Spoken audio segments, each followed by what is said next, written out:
The main ingredient was the blackness. I love seeing all those black faces.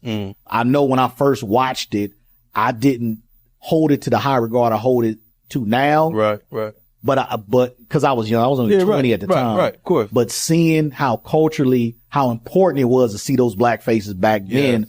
Like I said, when Hollywood was not letting us do movies like that. 92. 92? Right. You make an all black movie? House Party and shit like that. Oh my God. A couple of those. If it wasn't stupid and goofy, they wasn't letting us do it. Real shit. So for this black man, and he did it with his own production company, to make a movie, and he hired who he wanted to hire. Dope people. Too. All black faces and pull it off. And it was a success. Super success. Because the number one thing Hollywood says, black movies don't sell, which is a fucking lie. Yeah, of course it is. It's a lie, the biggest lie ever.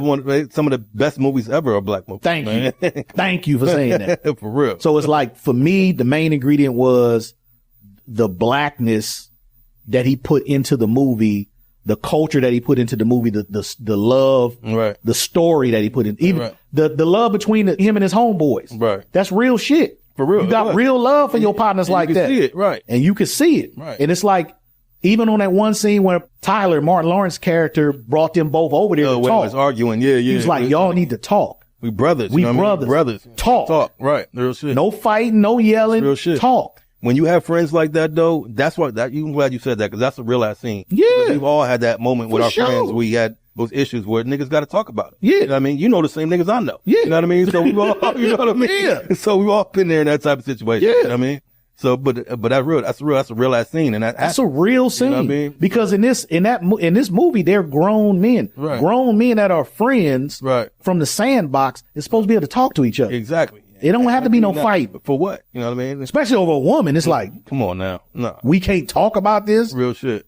Especially when it's your friend like that. When it's your friend. That's your homie, man. That's not like just some fly by night person. Nah, that's somebody you know very well. Yeah. I mean, that's your dog. You know, it's a little different.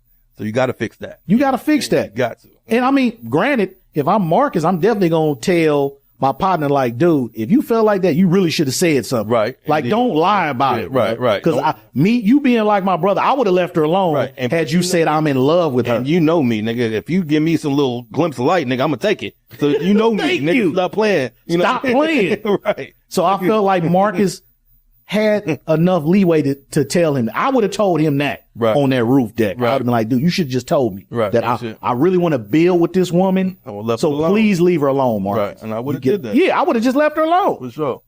Right. I would have just left her alone. So, but those are conversations that have to be had. You know what I mean? They have to be, and they're difficult conversations. Yeah, right. You're dealing with vulnerability. Right.